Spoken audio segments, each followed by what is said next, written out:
Good morning. So in our prelude, we had two prelude videos this morning. You might not have caught the first one, but Joe Jackson asks, what's a man now? What's a man mean? Is he rough or is he rugged? Is he cultural and clean? Now it's all changed. It's got to change more because we think it's getting better, but nobody's really sure. And then the song after that, which, by the way, was a satirical song. I hope everyone picked up on that. Katherine Gibson croons, I hate men. I can't abide them even now and then ever marry one of them. I'd rest a maiden rather, for husbands are a boring lot and only give you bother. Of course, I'm awfully glad that mother had to marry father, but I hate men. This morning, we gather as a community of men, women, and gender-fluid individuals. We come into this space with open hearts and open minds, acknowledging that we can never fully know another's experience, but we are here fully present to listen. We do not hate men. We do not hate women. We do not hate anybody. We love. That is what we are called to do. We are called to love. We affirm that each and every one of us has worth and dignity.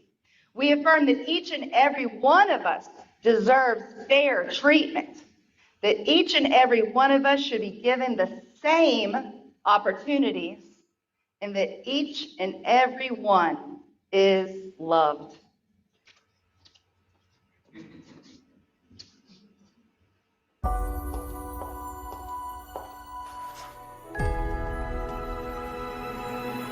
Hey, Barbie. Can I come to your house tonight? Sure. I don't have anything big planned, just a giant blowout party with all the Barbies and planned choreography and a bespoke song. You should stop by.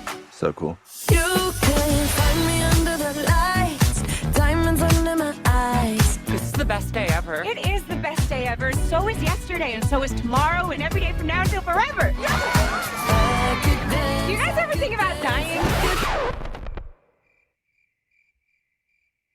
When my heart breaks, Some things have been happening that might be related. when my world shakes. Cold shower, falling off my roof, and my heels are on the ground.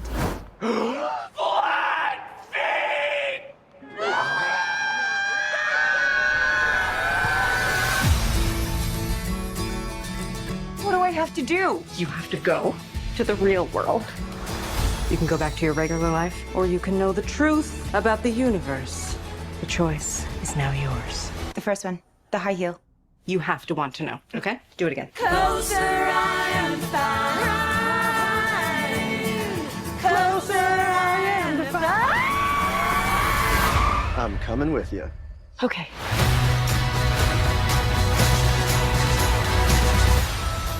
Wow, this is the real world. What's going on? Why are these men looking at me? Yeah, they're also staring at me.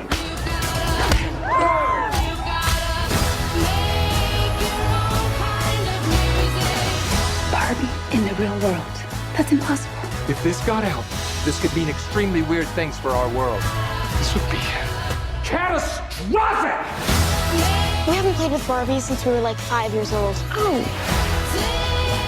No one rests until this doll is back in a box. Even if nobody else sings along. Humans only have one ending. Get that Barbie! Ideas live forever. No, I won't let you do just one appendectomy, But I'm a man. but not a doctor. Can I talk to a doctor? You are talking to a doctor. And I need a clicky pen? No. A sharp thing? No. There he is. Doctor! Somebody get security. It's Barbie, bitch, if you still in doubt.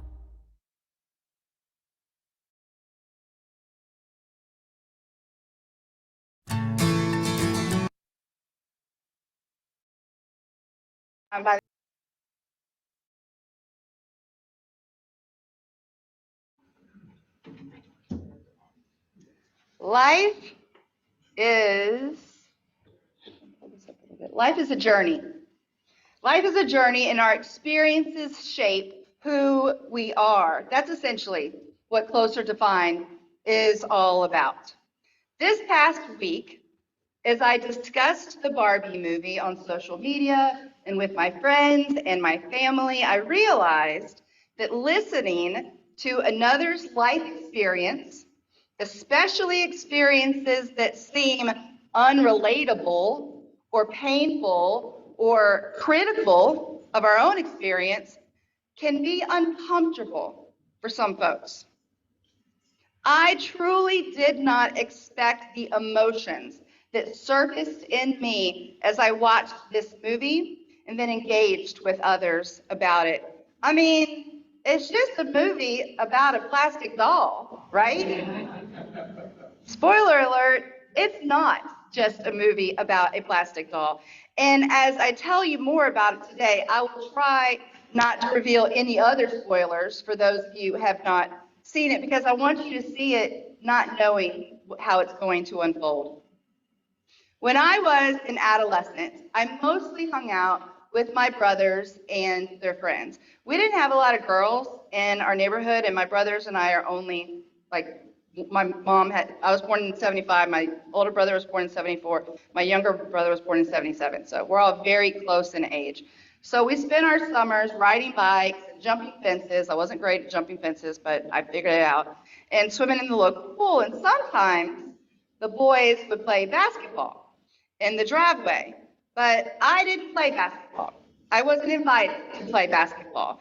I just sat and I watched, or I cheered for them, or I brought them sandwiches and Kool-Aid. Mostly, I was trying to get the attention of one certain boy who happily ate the sandwiches and drank the Kool-Aid and then went back to playing basketball. I had served my purpose, and my purpose was to serve him. This is my experience. I am not blaming my brothers. I'm not blaming my brothers or their friends for this experience. They did not cause this experience or the lifetime of similar experiences I and other women have had in a world run by men. But they did and do continue to benefit. And I need them to hear me. And I need them to hear about the female experience. We need men to hear what it's been like to be a woman living in a patriarchal society. Author Frederick Joseph, who identifies as cisgender meaning you identify the sex that you were born with, and he identifies as cisgender heterosexual male. And he defines patriarchy as the emotional, physical, mental, metaphysical, political, social, and economic manifestation of the false belief and oppressive ideology that individuals and groups aligned with what is subjectively deemed femininity or womanhood are inferior or lesser in value than the subjective opposite, which is masculinity and manhood. The Barbie movie shines a big, bright, pink light on what it is like living in a society where one gender is not equal to another. But in the Barbie movie, it is the Kens that are not equal. It is the Kens who are serving the sandwiches and the Kool-Aid to the Barbies. The Barbies run the world. They hold all of the leadership positions. They win all of the Nobel Peace Prizes. They drive all the cool cars and own all the real estate. The kids don't really have any other role other than to look handsome and pursue Barbies and play on the beach. I am 48 years old. My experience of growing up female is very different from the experience of a woman who is 78 years old, and very different from a woman who is 28 years old, and different from 18 years old and 8 years old, which, by the way, the movie was not necessarily made for 8-year-old girls. It's rated PG-13. It's PG-13. And there's been a fair amount of criticism from folks saying that this movie is just not age appropriate for little girls. Well, that's why it's rated PG-13.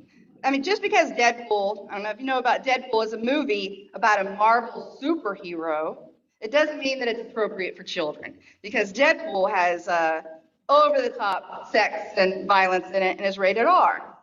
So that's why you weren't supposed to bring your children to it. It's rated R. Writer and director of the Barbie movie, Greta Gerwig, who, by the way, as most of you may know, was raised Unitarian Universalist, is just amazing. Also, the first female director to direct a billion-dollar box office hit movie. She made this movie not just for women. She made this movie for all of us. For all of us. The social issues addressed in the Barbie movie: gender inequality, masculinity, femininity, self-doubt, anxiety, violence, objectification, body image, capitalism, sexual harassment, perfectionism, mortality, and purpose. These issues affect us all. And so I found myself getting a little angry this week every time a man either said he was not going to see the Barbie movie because I'm a man and that's a movie for girls or women, or when they watched it and said, it just wasn't that entertaining, or it was just too preachy, or it was feminist garbage, or it was just a bunch of nonsense. The perspective that frustrated me the most was that it was anti-men. There's a defensiveness behind certain men's reactions to the Barbie movie. Some feel criticized, like they are being blamed for creating the patriarchy. One white, heterosexual, cisgendered guy told me that he feels like he is enemy number one right now in the United States. And I can see where he is coming from. There are a lot of folks, not just women, but people of color and non-heterosexuals that are angry at the boys' club, which is mostly made up of those who are cisgender, heterosexual, able-bodied, capitalist, Christian, and white. His feelings are valid, and I want to hear more about his feelings. We need to hear more about men's feelings. Influential thinker and trailblazing feminist Bell Hooks argues that our society, which discourages men from expressing emotions and encourages them to be strong and brave and tough and successful and admired, is hurting not just women, but men as well. They are taught that showing empathy and compassion makes you weak. They are taught that even though women are working more than they ever have been, they feel that they are expected to be the main breadwinner in the family. All of this was addressed in the Barbie movie as Ken realized that he had never really stopped and examined his own identity or his sense of self. And he had never cried before. To this day, men are discouraged from crying. I can't tell you how many times I was in a family's room after a loved one had passed away. You know, I used to work in a hospital as a chaplain, and the patriarch of the family, the male leader, would not cry. And he said, I can't cry because I have to be strong. That is so harmful to one's psyche, to not be able to express your feelings and your emotions. Grief and crying is not a sign of weakness. The roles of women and men have shifted over the past 100 years, and the only way that we are going to build a society in which all are free is through open and honest, authentic connections and communications. I thoroughly enjoyed this movie. I love it when pop culture gets people talking about social issues. Unitarian Universalists have a long history of working to create a world where all people are free and equal. We talk about this stuff all the time. And not to brag, but most of the leaders in our denomination are women. That's pretty cool to me. I still get people that are surprised when I tell them I'm a minister because they don't think that women should be ministers. We got some work to do. In our church, we have been on the front lines of marriage equality. We have led initiatives addressing anti-racism, anti-oppression, environmental justice, all of these things. We are an action-oriented religion in a world, a community, a society that is very critical of religion right now. Folks aren't going to church like they used to go to church. And not everyone is going to grab a protest sign and march on Washington, even if they do believe that all people should be equal. But they're going to the movies. In fact, for a quarter of the viewers, that there was a poll that saw this movie. It was the first movie that they'd seen in a theater since the theater shut down after the pandemic. And as I considered this while reading some of the negative remarks about the movie, I thought, well, it's like art. It is art. It's definitely art. But some are going to like certain pieces of art, and others are not going to like it. But we can express our feelings about the art, and that's a good thing. Even the ones that didn't see it and are blabbing about how it's garbage are helping fuel the conversation.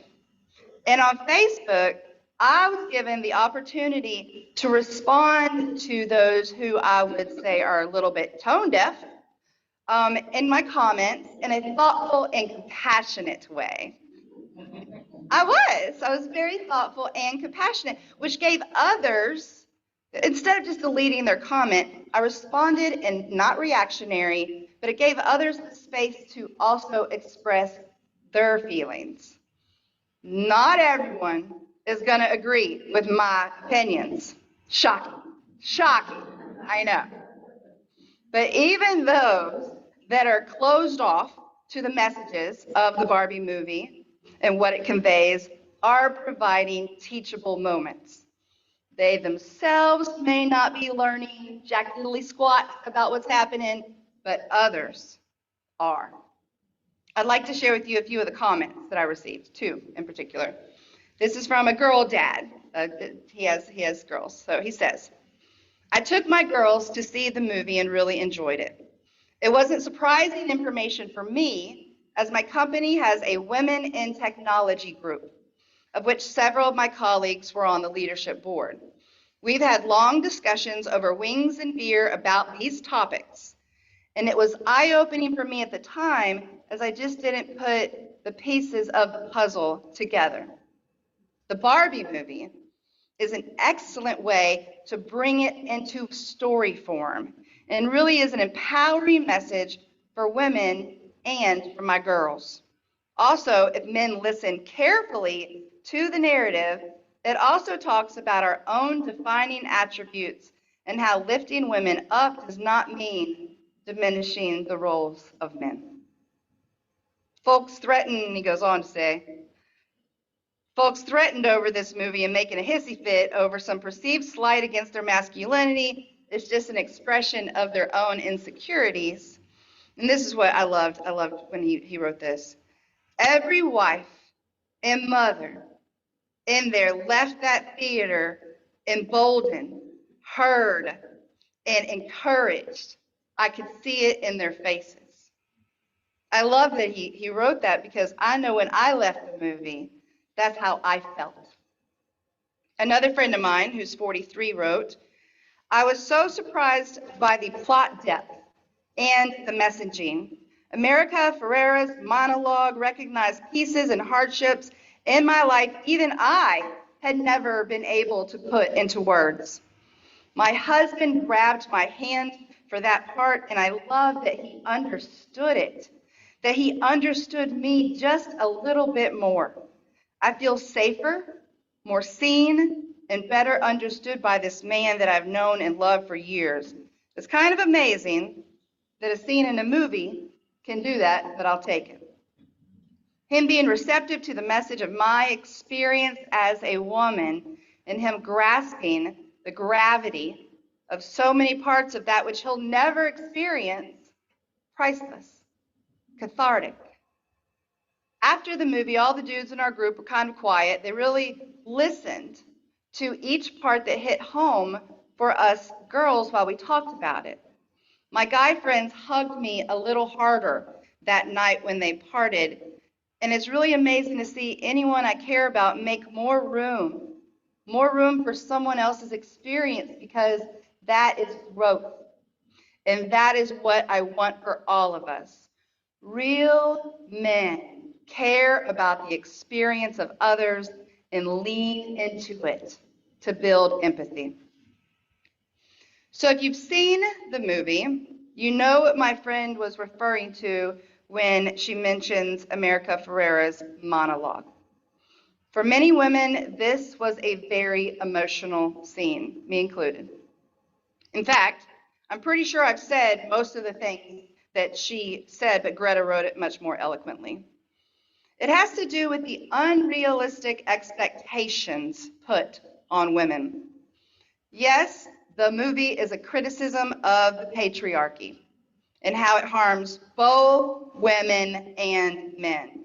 Yes, the movie explores the existential reality that life is filled with pain and anxiety and sadness, and by the way, we're all going to die. But Barbie, the Barbie doll, since its inception over 50 years ago, has reflected society. It has reflected society in both positive and not so positive ways. That's for sure. And our culture has changed, and as our culture has changed, so has Barbie. Barbie didn't have to be a mom if she didn't want to be. She could have a career instead. In 1962, the dream car and the dream house, the Barbie dream car and the Barbie dream house was introduced, helping little girls see the value and reward of independence. In 1968, the first black Barbie was released.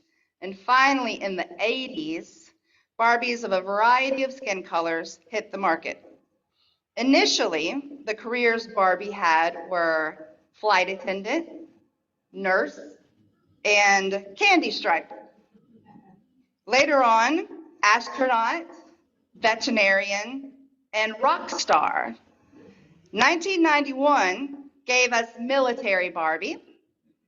1993, the year I graduated from high school, police officer and Dr. Barbie, finally. Since the 21st century hit, year 2000, there have been over 200 more careers added into Barbie's life. I'm still waiting for Reverend Barbie or Chaplain Barbie. That would be pretty cool. Another huge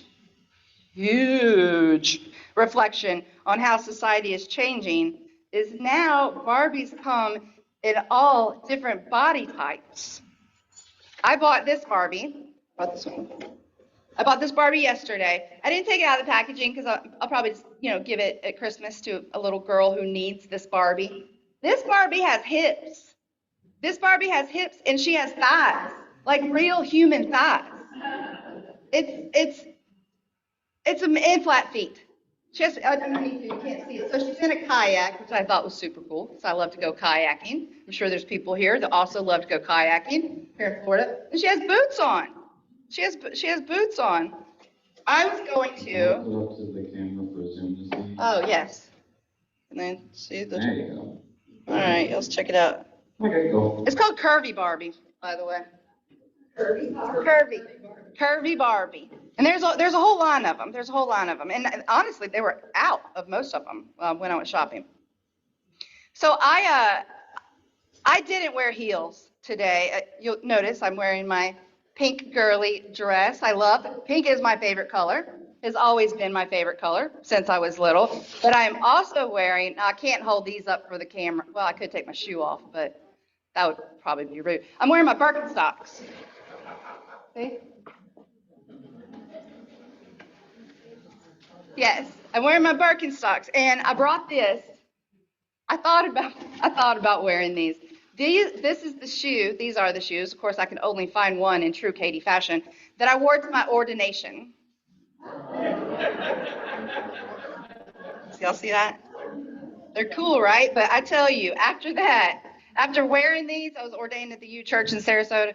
After wearing these all day long, oh no, I pledged I'm never wearing heels again. Ever, ever, ever. And you know, when y'all see me on Sunday morning, I'm either wearing cowboy boots, sometimes I wear flats. I think one time I wore flats, but I'm normally in my boots. But these are what I wear every day. You know, I'm on my journey. You gotta wear appropriate shoes when you're on your journey. Being a woman is challenging. It always has been. And the time we are living in right now presents its own special set of challenges. Because Ferrera's monologue directed at Barbie was so impactful for so many women, I'd like to deliver it to you now.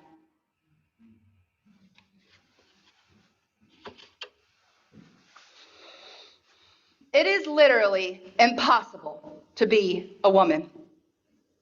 You are so beautiful, and you are so smart, and it kills me that you don't think that you are good enough. Like we have to always be extraordinary. But somehow, we're always doing it wrong. You have to be thin, but not too thin. And you have to never say that you want to be thin. You have to say that you want to be healthy. But also, you have to be thin. You have to have money, but you can't ask for money because that's crass. And you have to be the boss, but you can't be mean. You have to lead, but you can't squash other people's ideas. You're supposed to love being a mother, but don't talk about your children too much. You have to be a career woman, but also always be looking out for the other people. You have to answer for men's bad behavior, which is insane, but if you point that out, you're accused of complaining. You're supposed to stay pretty for men, but not so pretty that you tempt them too much, and not so pretty that you threaten other women because you're supposed to be a part of the sisterhood. But always stand out and always be grateful. But never forget that the system is rigged. So find a way to acknowledge that, but also always be grateful. You have to never get old, never be rude, never show off, never be selfish, never fall down, never fail, never show fear, never get out of line. It's too hard. It's too contradictory. And nobody gives you a medal or says thank you. And it turns out, in fact, that not only are you doing everything wrong, but also everything is your fault. I'm just so tired of watching myself and every single other woman tie herself into knots so that people will like us. And if all of this is also true for a doll representing women, then I don't even know. So yeah, I was angry this week, hearing men say that they thought the Barbie movie was stupid and it was not worth their time or their money because it felt very dismissive. It felt very invalidating. Don't we all want to be seen and heard? Don't we all want those who don't share our experience to not only listen, but to put the effort into trying to understand? The negative reaction of some people to this movie did upset me, but I pretty much live in a constant state of agitation towards closed-minded people who I believe are perpetuating the continuation of oppression of marginalized people. I'm angry a lot. That's okay. It's called righteous anger. That's how we get things done. But what was more powerful was the hope that it fills me with. Because there are men, lots and lots of men, who want to engage in these conversations with women about how to create a more equal society. And there are women, lots and lots of women, who want to engage in conversations with men about how to create a more equal society. Because it benefits us all. And there is a whole generation of men and women and non-binary humans who are ready to see change take place and build a new way. Yes, just like the Barbie designer Ruth Handler said, humans only have one ending, but ideas live forever. May it be so.